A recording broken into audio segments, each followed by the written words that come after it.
Salam saudara, puji nama Tuhan. Kembali kita berjumpa dalam tayangan edukasi Kristen untuk kalangan sendiri. Saudaraku, dalam tayangan kali ini saya akan meneruskan tayangan yang pertama tentang binatang yang keluar dari dalam bumi. Menurut kitab Wahyu pasal 13 ayat 11 sampai 18. Berikut ini merupakan tayangan kedua dari pembahasan binatang yang keluar dari dalam bumi dalam Wahyu pasal 13 ayat 11 sampai 18. Untuk tayangan yang kedua secara khusus membahas ayat 16 sampai 18. Di dalam ayat 16 sampai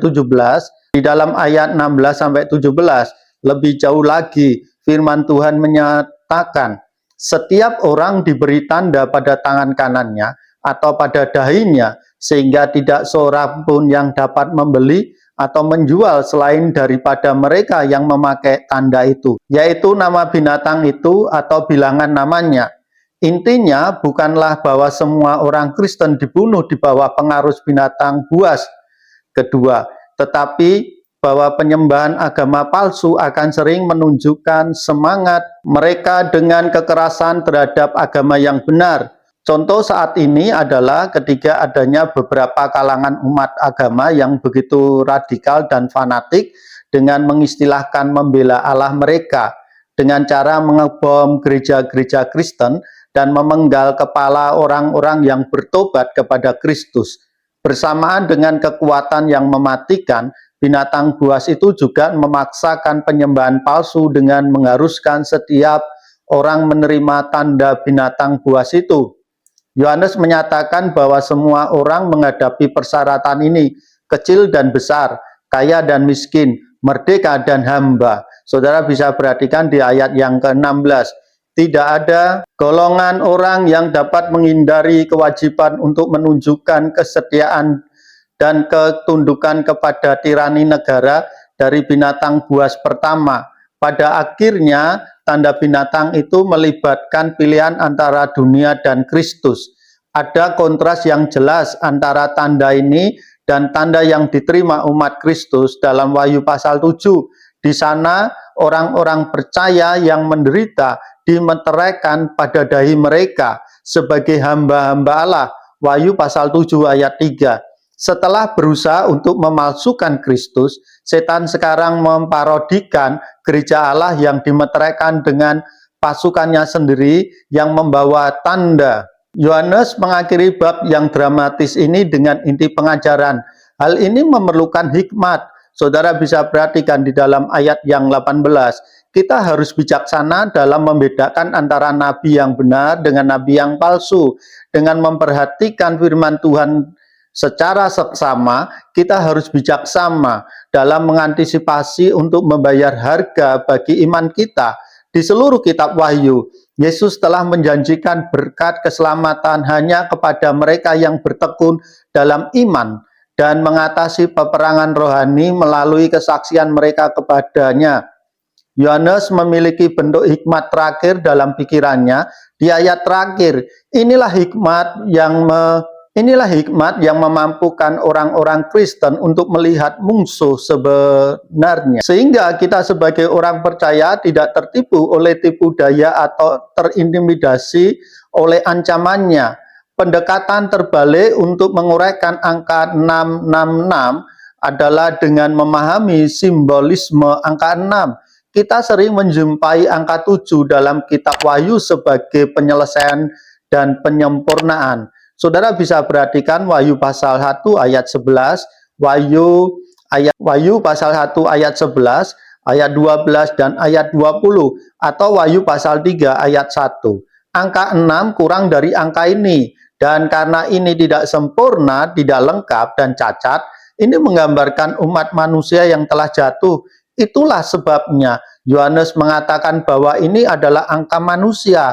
Saudara perhatikan di dalam Wahyu pasal 13 ayat 18. Naga dan kedua binatang buasnya menempatkan diri mereka sebagai trinitas ilahi yang palsu.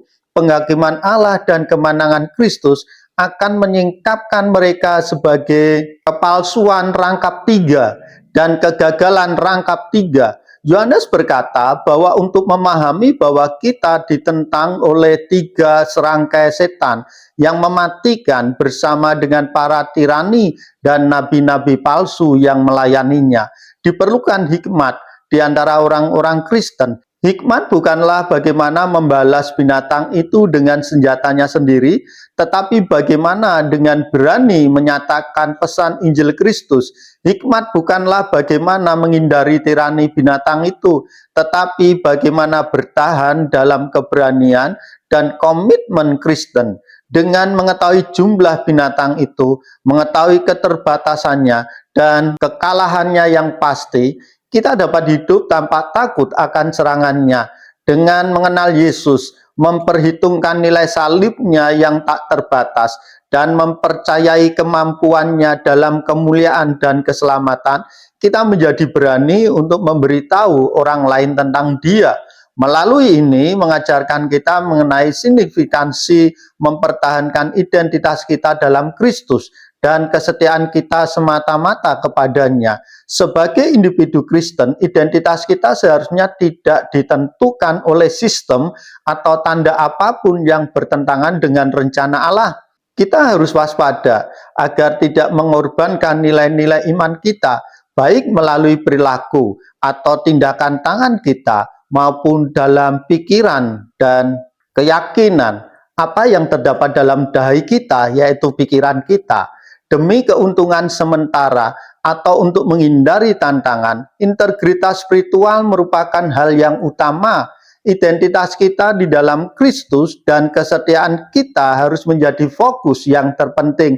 Secara menyeluruh, kitab Wahyu, terutama bagian ini, menekankan pentingnya kebijaksanaan dan pemahaman spiritual. Ini tidak hanya mengenai pengetahuan intelektual, tetapi juga tentang kemampuan untuk mengenali beberapa di antara penipuan yang rumit dan sulit dipahami oleh orang-orang percaya.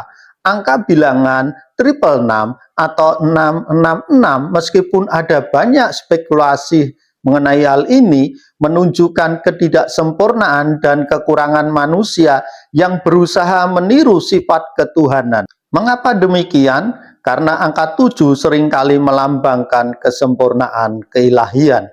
Baiklah saudara, kita diingatkan bahwa dalam pemberitaan Wahyu pasal 13 ayat 16-18, hikmat itu hal yang utama untuk kita bisa menelaah dan menilai mana yang benar, mana yang palsu. Ingatlah, pandang nilai kemuliaan salib Kristus yang telah menyelamatkan saudara.